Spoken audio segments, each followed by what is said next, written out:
All right. Well, thank you very much, everyone, for joining me today with our Zoom Q&A meeting, where we're going to look at lesson 3, and we're going to run through our site and regional challenges, as well as our sector compass or sector map, however you want to, whatever you want to call that. But it's great to have you all here today, and we might as well start by taking a look at the lesson 3 discussion board.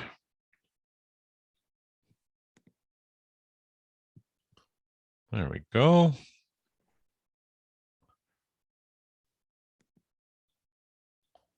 Right on. So lesson 3 is pretty straightforward in my opinion. And the first part of the assignment, of course, we're looking at our site and our regional challenges survey. And I think that is quite straightforward, right? We've got some pretty pretty clear questions about the biggest cultural, socio-economic challenges, some of the greatest strengths and opportunities, most likely natural disasters, some of the strategies for resilience with those, and some of the three biggest problems or weak links on your design site. So that's kind of nice. We're looking at the regional challenges, and then we're dialing in to the site itself and what those obstacles have been to resolving it, and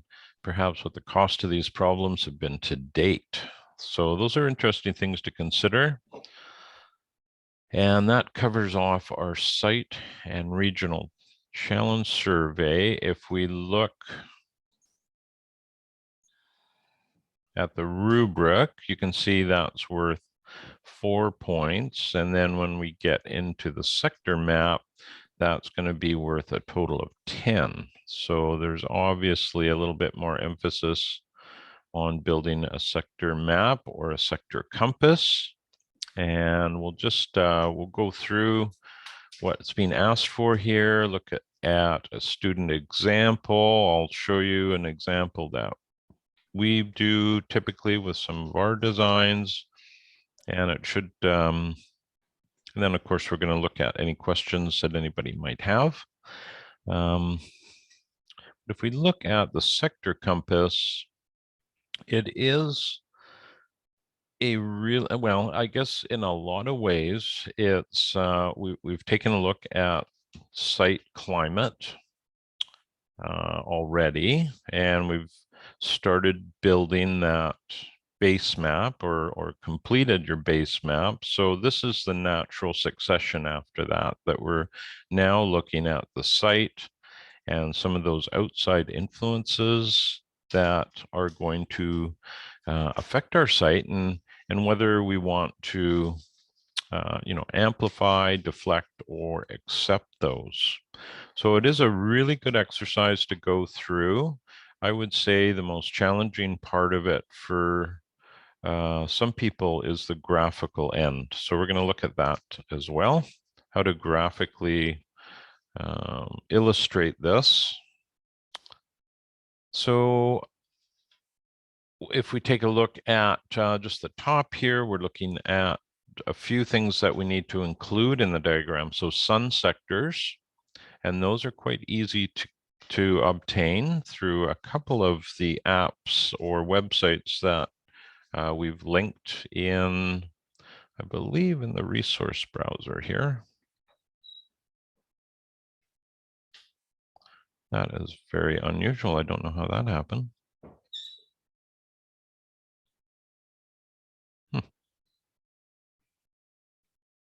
So if we go, well, that is really, that is strange behavior. Okay, well, we'll just not go to the assignment resource tab today. Okay, we'll stick with sector compass, and hopefully the assignment resource tab behaves itself. Maybe it has something to do with the Zoom meeting, I'm not sure. Anyhow, the sun sector is a biggie, and we want to look at both the summer and the winter sun sectors. And we're going to look at an example of that. We want the prevailing winds. If you have a fire sector, that's good to point out. And often, just as a heads up, often in an urban setting, that may not be the case, right? Noise, views, whether they be desired or not, and wildlife, water flows, and any other outside energies you feel are going to potentially affect your site and would play into how you're going to put your design together. So let's just see if there's, so with those, the important part is what we're going to do with these. So for instance, let's say an example would be the winter sun sector. It's in all likelihood, you would want to amplify that. That's we're at the low ebb of the year, and all the sunlight one can get, whether it's for heat inside the house or on your landscape. This is certainly something that we would typically want, is to amplify that. And I guess the opposite may be the summer sun sector, where that heat and intensity you may want to deflect.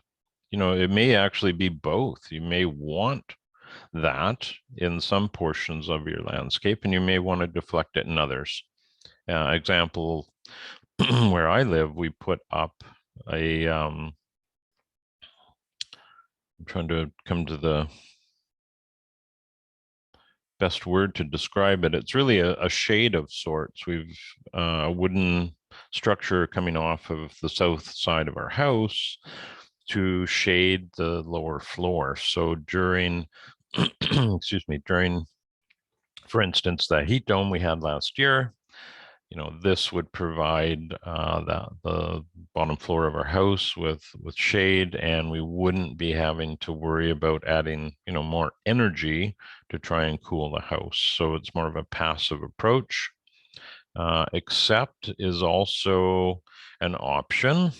So you're opening up, accepting the energy, and that may be water flows. That's one thing, right? You may, like where I live, we have a ditch on the uphill side of our property where a couple of acres of drainage from my neighbor focuses into a ditch that runs along the top of the property. So that's certainly, water is something we want to accept, as long as we're controlling it in a way that doesn't put our house at risk, right? Or the landscape. So here's a list of some of the elements we want to include. And, the top one is quite obvious. A title, the name, and north arrow is something we want to always include on all design sheets, just as a, best practice. And of course, here's a list of the various sectors, and it's a good idea to do a little written explanation with those. And that's what we're asking for. And again, of course, we're looking at actions. And then at the end here, we're just looking for you to include some of the closest grocery stores, population center, fuels, any nearby store, hospital, or public space. And that gives us a little bit better idea of the context of your site versus some of these areas outside of it. So what we could do is just take a look at one of the examples. I'm not going to go into the site and regional challenges too much. I think that's pretty obvious, unless somebody today has some questions about that. I think it's pretty straightforward, and that information is pretty accessible. But if we look at that sector compass, this is what we're basically after. And in this example, the student has their base plan, and they've also included the Google, they've overlaid the base plan onto a Google image. and then started to place their sector, they illustrate their sector compass with these rings. And on the right here, we have a legend to those colors.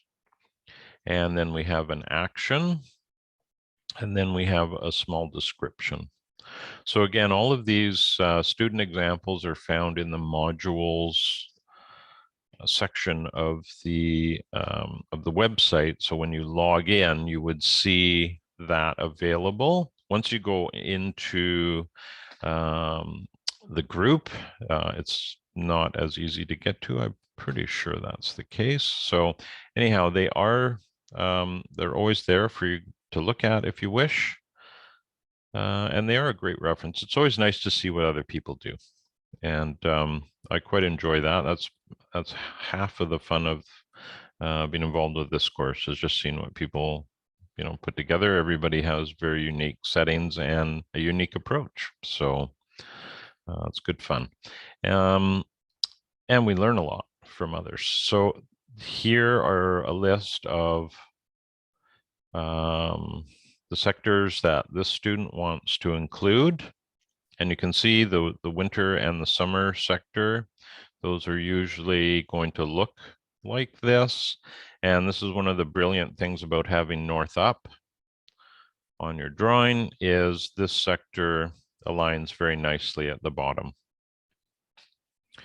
And prevailing winds and a little description. And then, of course, we have some notations here about some of the close by grocery stores and fuel stations, etc. So we get a good idea of context, and this person also put in a scale bar. And then you have a SWOT analysis here to go through. So I think that's pretty straightforward. Let me just show you one example here. I'm going to stop sharing and we will grab this other one here. So this is an example of one we did a few years back, and it's kind of typical looks very similar to the example that you saw earlier with the student example. We just do rings of, we use these. There's many ways you could do this. Some people will pick the center of the drawing and run a polygon out from that and then curve it here. It really doesn't matter how you want to do it, as long as you're articulating the information. So as we go forward with this drawing, we know where our fire sector is. So there was a neighboring lot that was treed here.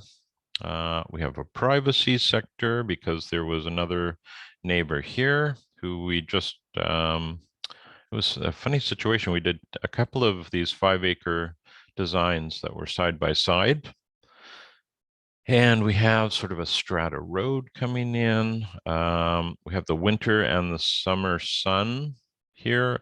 So with the software we use, I don't really like doing legends very often. I like to have everything labeled or call outs. So, it was easy for us to put these labels in here, and it's probably not the case with using the Google Slides. So, don't worry about that.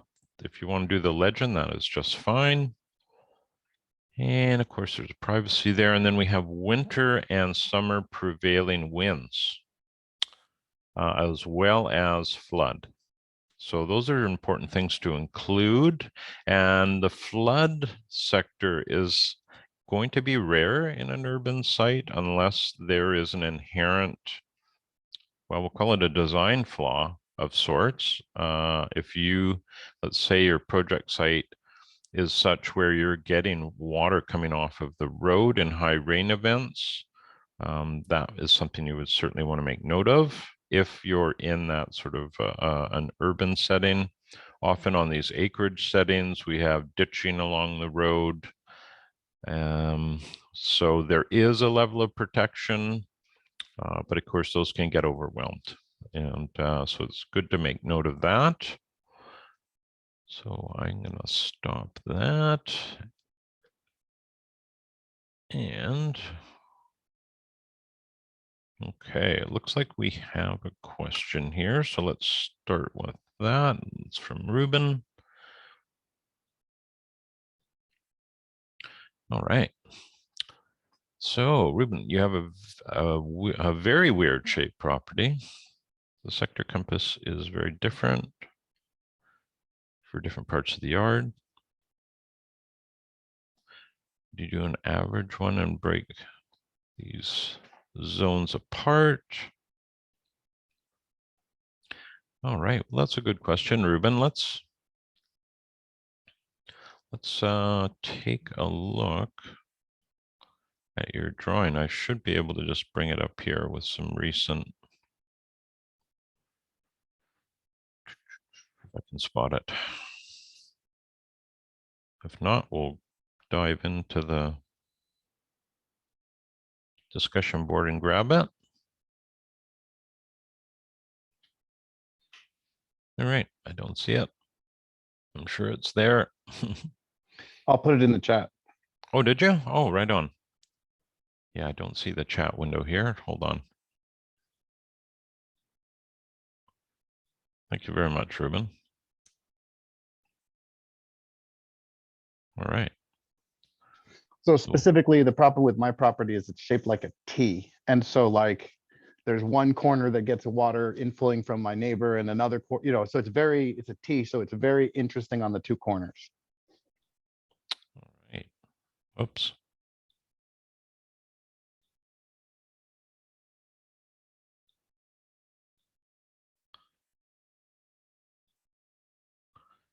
Yeah, it is an interesting property. So specifically for me, the area around the house has I would say the area around the house has a completely different sector diagram as far as water and wind than the lower part of the yard. And so that's kind of where right. I'm. Right. Well, I think you can depict that fairly accurately.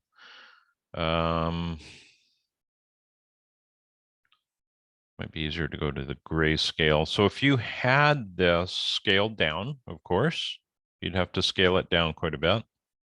So it was maybe half the size. And let's say you were choosing to use a similar ring.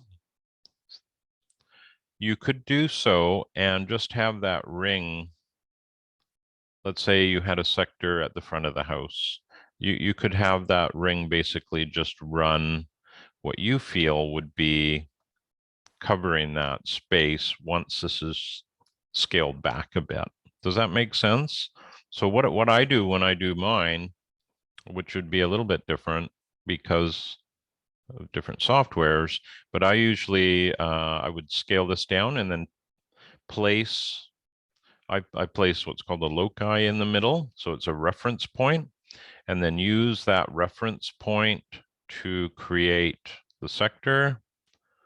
So if, let's say you had a reference point here and you wanted to cover the front of the house, I think you could do that fairly effectively. And it doesn't have to be accurate to within, a foot. You know what I mean? This is really, the way we use this is to communicate with our clients what we see as sectors that we're wanting to address in the design. And then they'll have a look at it and they'll go, yeah, that's great. Or here's something else that Well, and specifically, the reason I ask is because, like, for example, on the base map, it was very intentionally, we were specifically not told not to divide up there. Like, even if you want to focus, like I can see on the top right corner of mine, I have like an orchard. And that's really going to be my primary focus for where I want to do most of my initial efforts. But the idea was to still focus on the whole property. And so that was kind of my question is, do you think it would cause you to deflect your thought process or your design process to to break it into pieces? But it sounds like You answered the question. Okay. Yeah, I would keep it as the whole and shrink it down and not get too concerned about it being too precise. It's a great thing to reference as you're drawing, as you're designing and going through these different layers. You can reference back to it and go, aha, yes, this is, let's say, a flood sector I have to consider when I'm looking at the water layer, or that'll be in lesson 5 when we look at water flows. So those concerns in terms of those being deflected or absorbed, as well, in particular with water, we would want to have that in the back of our mind going into that stage of the design process. So in a lot of ways, this is part of the site analysis, getting to know where these concerns are and keeping them in the back of our mind as we're designing. But it's also great for reference. And like I said, in our case, we use it to communicate with our clients that here's what we see as the big picture of energies outside of your property having this influence, and we want to design appropriately. So I hope that answers everything. The other question I had was looking at the one that you had put together. There was an example that you had. Yeah. When I looked at the text that was below the diagram, it was almost like a little explanation of what the sector compasses are. It was talking about like the energy that's coming in and what we want to do with that. Yeah. So is that how you do most of your proposals? Like, do you do it kind of like each page is like half information and half like context for someone to teach them? Is that your kind of general philosophy? I find it really helpful. It's not for our, it's for our clients' benefit. And I do find it helpful to add notes. On this drawing, the next page, we're looking at water, and look at all the water notes, right? So yeah, I do like notes. When we get to, say, conceptual, this is all the layers overlapped into one. We don't have any notes here, but we just have labels and callouts. So this is basically how we go on a small acreage. It's, water, access. In this part, it was this kind of micro, it was a funny project. We're going to be using animals here to regenerate the land that was once a beautiful borderline old growth forest. The the client decided to remove, and then he had a business that had a lot of equipment. So they basically took a D9 cat in there and bulldozed the whole thing, left a few, these existing trees they left, and those were cedars, but they were all on their way out because the land was completely compacted. They had just massive disturbance. And trees like to be with other trees. They don't want to be on their own. It's a human thing. I don't know why we feel we need to feature something. But that's a little bit of context about that job. And then again, going with soils, the soil layer, where we're looking at the actual soils and what we can do to improve those. And we did, there you go, we have a little legend there, different areas, but I do, to answer your question, there are times, a lot of times when notes are a good idea. Also, what's not shown here is when we are looking, like this is a conceptual drawing, right? So when they get to the end, they have an idea of what our plan is, but they need details, construction details to make it happen. And those tend to have, pretty in-depth bits of information on how to build a bed. And maybe I can quickly find that particular drawing, because we did the details for this site. Okay. It's kind of hard sometimes when you have 25 years worth of drawings to uncover, but and Reuben, I must say, every time we do a drawing and it's a different property, the context is different, our graphics is slightly different. We're always, trying to improve how we depict something. Let's see here.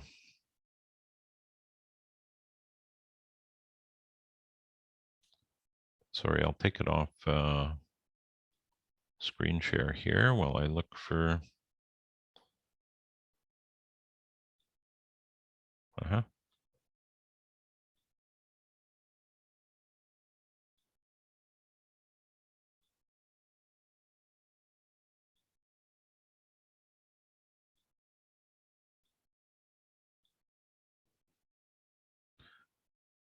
Okay.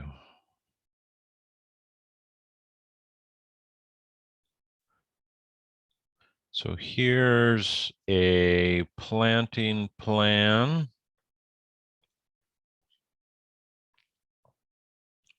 It's been a while since I looked at this. This is a planting plan of trying to create reestablish some trees in this landscape. And we divided this into two different sections. We have trees and we have shrubs, and then we have a list of those plants below. And then in the next page, we are looking at some details on how we would plant that tree, and then how we would recommend planting that shrub. And then, of course, some notes up here.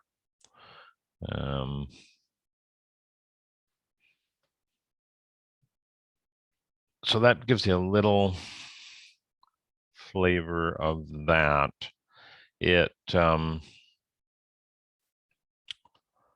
Again, what everybody here is assembling is essentially a concept plan. So when you're all done in lesson 10, you're going to have this beautiful overview of your project site, but you won't necessarily have all of these specifics laid out. And that's when we get to that next step. And it's not part of this course, but it is part of the design process if the client wants that. So we structure it in our design sort of in two phases. If we're on an urban site, we combine the conceptual and the details all into one proposal. We can pretty easily do that. We have an idea how much garden there's going to be, how many plants we have to place, the work involved with that. When we're looking at acreage sites, we have no idea how much planting is actually going to be taking place, because you can put a lot of plants on 5-acre site and there might hardly be any. Like we're just not sure. So that's why we break it up. We do a concept plan for acreage, and then at the end, if they want more information, more detail, then we'll dive into that and we'll look at the different potentially the different construction elements that we could look at. So that might, in this case, it was a planting plan of this large open area they'd cleared.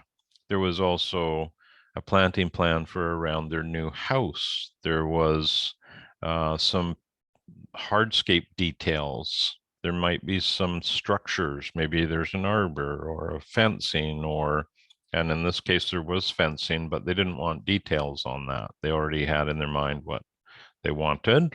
So that's how we break it up. And we want to be as fair as possible, because we're guessing when we put a proposal together. We're guessing how many hours it'll take us to do. Way back when we first started doing this, we would be charging per hour for our design work, and the client would have no idea how long is this going to take. Well, no idea. So it's not, it's a safe way to start in the business that way. But as you go along, people really do want to know how much it's going to cost. It's kind of like picking up a loaf of bread and getting to the cashier. You have no idea until they bring it in and you're committed, let's say. So that is how we kind of shifted in our business, and we did the same with our installations. We used to just pay charge by the hour, plus materials, plus a markup on the material. That was all agreed upon, and that was a safe approach. But nobody would ever have any idea how much it's going to be. We would have sort of a global rough estimate, but that could change the first day as soon as, because we would have some clients that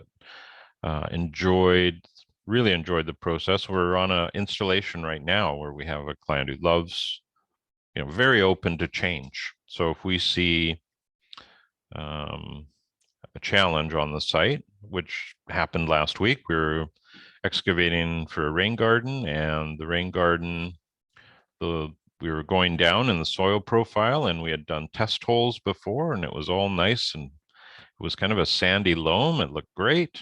And then boom, the bottom few inches of the rain garden's clay, which is a disaster for a rain garden because you're not going to get any infiltration. So we've had to shift gears and put a drainage system in the bottom of the rain garden. So during the winter months, we have a valve in place we can open, and it'll keep it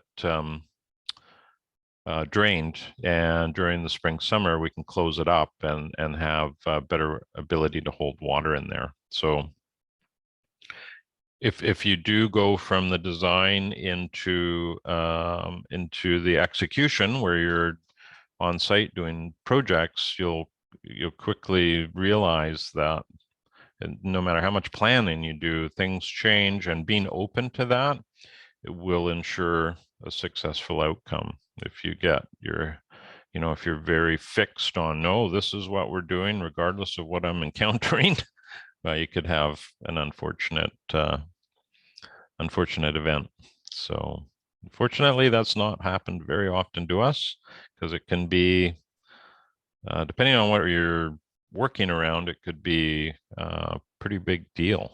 So we actually had one event happen 2 winters ago where we installed a new, I can bring up a picture of it and show you. We installed quite a large retaining wall and a patio, not really, it's part of a permaculture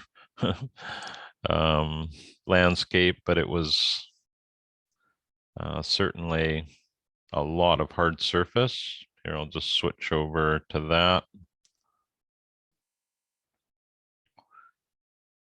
Let me see here. So here's an image showing the completion of this little part of hard surface. There's a patio, there's this retaining wall.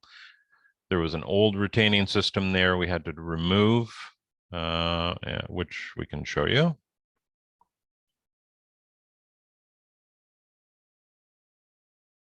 There you go. So that's what it used to look like, and it was all full of carpenter ants, and it'd been there for years and years. All right, that's what we're doing now. So what happened with us during the winter, we had a stonemason come in and work with us on this project. I'm just trying to find a image that'll show us the right angle.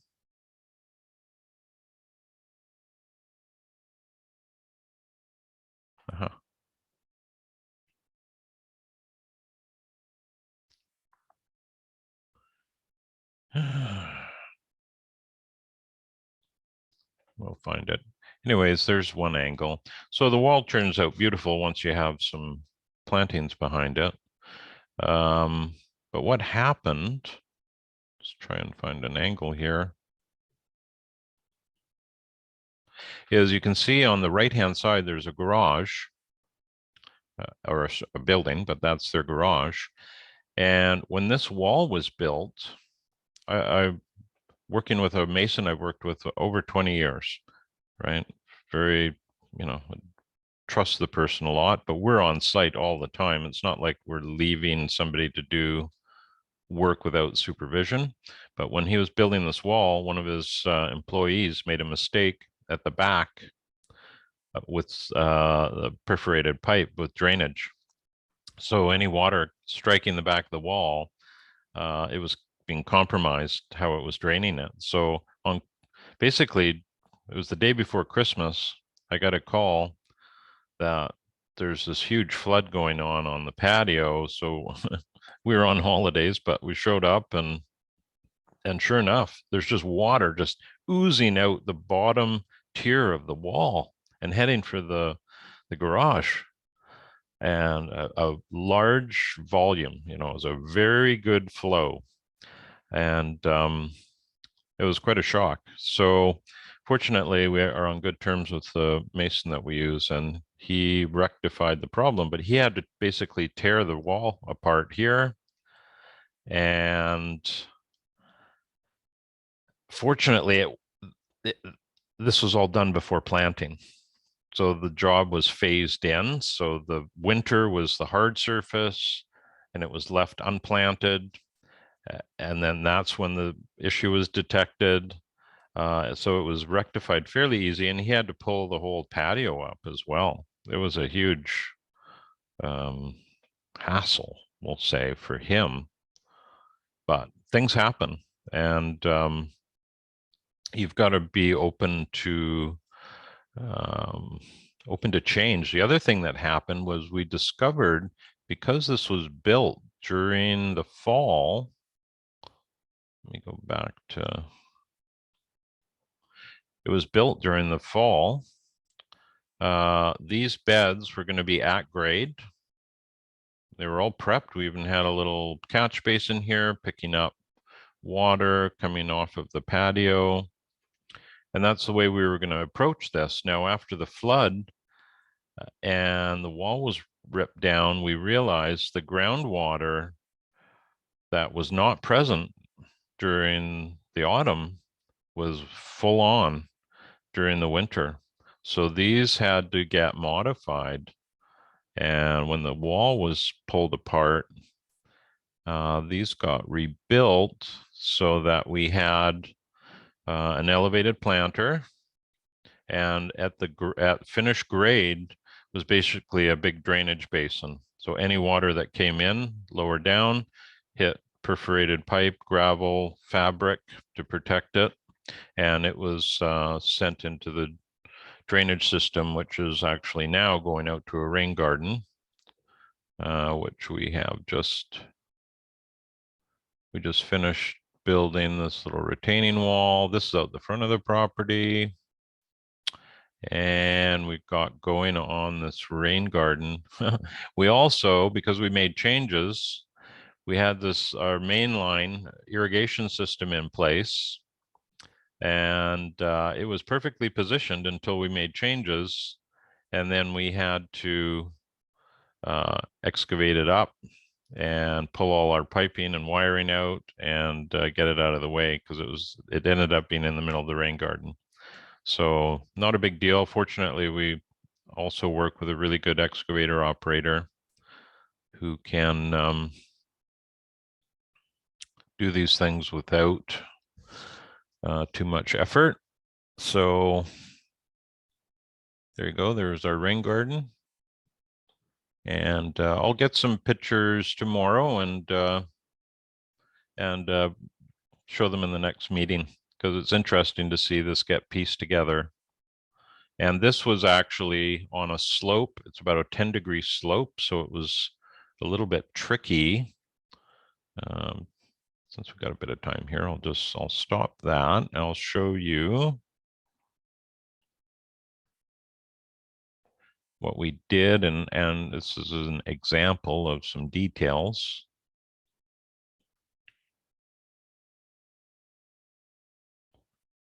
Okay.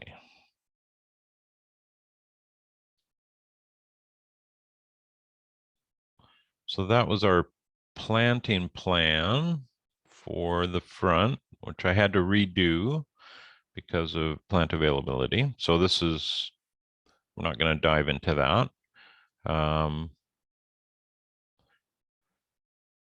Let's see here. These are the perennials, and this is the woody plantings. I like to separate them often, so you can see here. There's just a shrub barrier, and this is all going to be herbaceous, and then some dimensions here, and then I've done a section of this part of the rain garden, and it's shown here. Then we ran into a little bit of a problem with the rain garden, so we have changed that. And basically what we're doing is, if we look at it from the side, we're going to excavate out an 18-inch wide by about 3 or 4-inch channel, put in some 3-inch perforated piping, and then go into solid. And then fortunately we have a ditch, a roadside ditch right here. So it's perfect that way. And then we'll have a sliding gate valve somewhere. And what that is it's for low pressure systems. And it basically is a big handled valve. You just pull up or push down so that we can easily control the amount of water being drained out of here. So in the winter, it would be full open because we don't want that to this is not going to infiltrate because of the clay. So this drains us during the winter, and then in the summer, we don't mind having a little bit of water hanging out there. And it will infiltrate sideways. This is all permeable. And our downhill planting is going to benefit from that. So that's just a little, so you can see when you're, doing a fairly, what you think is straightforward, boom, you get a curveball and you have to come up with some sort of option, because we did not discover that clay until about halfway in the excavation, and all that material's already left the site. So there's no putting it back. And nor did we want to. So that's just a little snapshot of what we've been up to. And I would say those urban projects can be quite tricky in that they're just, the soil conditions are, less consistent than, say, an acreage site would be. Let us see if we have any. No, Reuben's the only question there. Reuben, did we cover that off properly for you? Okay, excellent. Now we have a few minutes left. Does anybody have any questions that they wanted to throw out for some answers today? If you do, feel free to unmute yourself and happy to talk about anything, whether that's this lesson or lessons to come. So we've got about 10 minutes to go. If people want to use that time that way, it's totally up to you. Okay. Well, if there are no other questions today, what I can do, we'll just sort of wrap up our meeting, and we'll get on with the day. But I do have one. It's kind of unrelated to this week's topic. So sure. I have been playing with QGIS. Oh yeah. Do you have resources that you use that you like, as far as like reference place, place to go and look up? Because what happens with QGIS is like, oh, I need to import the blah, blah, blah type file, and you just need a place to look that kind of thing up. Where would you go, or what do you use? Yeah. Is there not a place? It's because it's like Googling it. You could, yeah, it's open source. So yes, that's, I am really lucky. I'll show you where I go, but you won't have access to it, I'm sorry to say, but you could have access to it. Not for free though. So I'm a member of the Agrarian Platform. I take their farm training.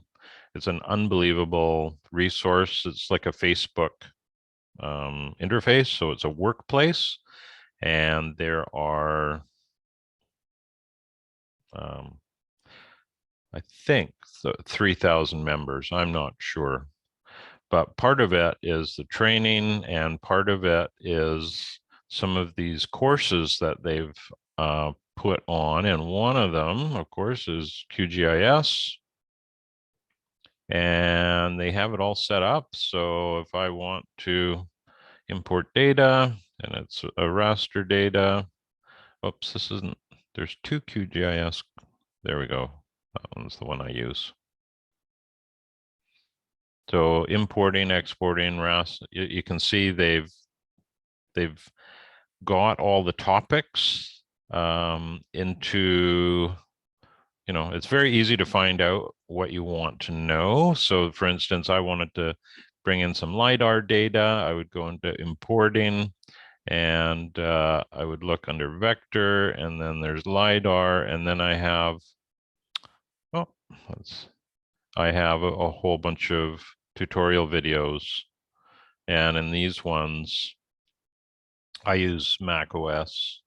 So if you're on Mac, what you might find you have to use initially is Cloud Compare. If you're doing any LiDAR data and you want to create a digital terrain model, unfortunately, you have to use Cloud Compare first. So this goes through and walks us through. There's one of our other instructors, Milo. He's in the same program. But this is an amazing resource. It's the only reason I can use it, because otherwise, oh my God, trying to find tutorial information on this that's easy to find, that you don't have to sit through a 2-hour video. Yeah, this is just an outstanding resource, but it it all couples into the farm design course that I'm taking here. So they have, oh yeah, it's just, it's pretty incredible. I know they have all these groups, and the planners, so planner training. If you're a planner member, you get 2 training opportunities per year. And I'm going to stick with this platform on this site here as a planner as long as I possibly can. It's not cheap. It's I think it's about 95 US a month, but I use it a lot, and it's a fantastic resource. So can't say enough about that. So long-winded answer to your question, Reuben. The one thing I have spotted is, if do you use Twitter at all? No, because on Twitter, if you search, a hashtag with QGIS, or you follow based on that, I get a lot of QGIS posts that I see. There are a couple people on Twitter that are offering free tutorials. So I would highly recommend checking that out. There are some, QGIS is a very, very powerful tool. And if you're using it in your work, it would certainly be worth investing in some training. And you can actually sign up on the Agrarian's core. You can sign up just for the QGIS program if you wanted. I can't remember how much it is. You'd have to go on to the website agrarian.org.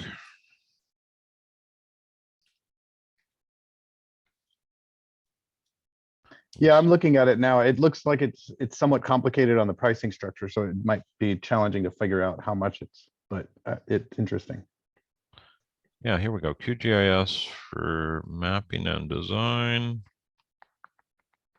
So if you're a planner, fortunately I was, if you're on the planner member, you get that for free.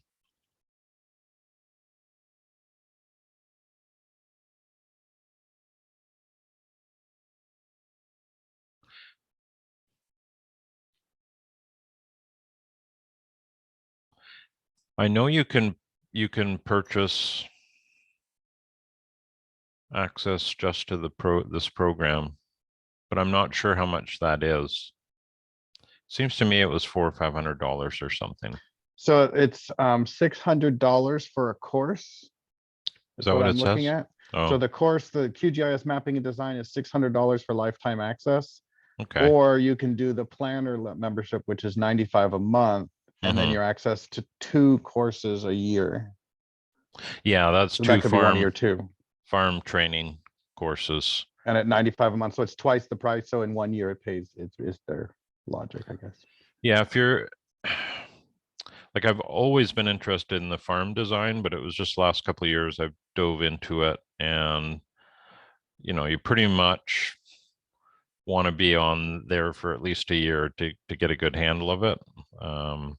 But yeah, they threw in some of these courses for free, these additional courses. But if you were using QGIS, if you wanted to use it with your work and paying $600 for lifetime access, that would be that's pretty good return on investment, because you're not buying the software, and then you have a really good, like that course, they're like 5 to 15-minute videos, so it's very, very quick to find any issues. And so I've had a couple challenges, so I've posted questions within those videos, and I get a response pretty quickly, and excellent response. So I can't say enough about that. I'm sure there are other training modules out there, but I'm not aware of them. I've just been utilizing the one through the Agrarian Platform. Yeah. Anyways, QGIS is pretty fun.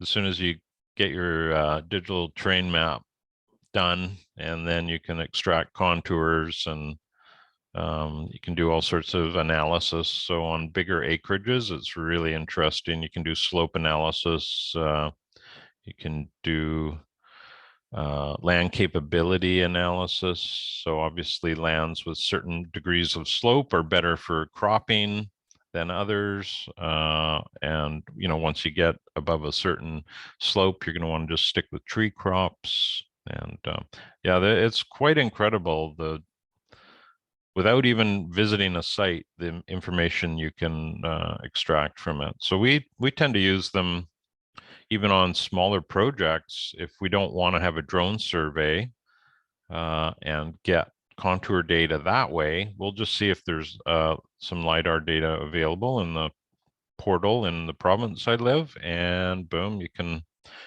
can check out how recent it is and the resolution, and that's often a really good starting point and saves people some money, because a drone survey where I live, it's kind of $1,000 up for, and that on an urban or a smaller site, it's pretty hard to justify that. So it's a good one to avoid if you can. But yeah, that's a valuable tool, Reuben, if you can get through the learning curve of it. And there's no doubt some good forums, and also Cloud Compare if you do have a Mac. That is also that's pretty much essential to take it from the LiDAR data from its raw format into that digital terrain model. So, because QGIS won't do that for Mac. Some of the tools don't work. So, yeah, it's very, very interesting. So, yeah, I don't know if you have any other comments or questions. I don't know with Sean, if you have anything you wanted to chime in about. No? Okay. Well, thank you very much for your time today, everybody. And I hope some of the feedback was helpful for you. If we have, again, lesson 3 due next Monday. So you got a week to wrap that up. And if you have any challenges or questions during the next week, don't hesitate to drop me a note. I'm happy to help anybody out as they're going through this. But yeah, everybody have a great week, and thank you again for taking the time to join today. So see you all later.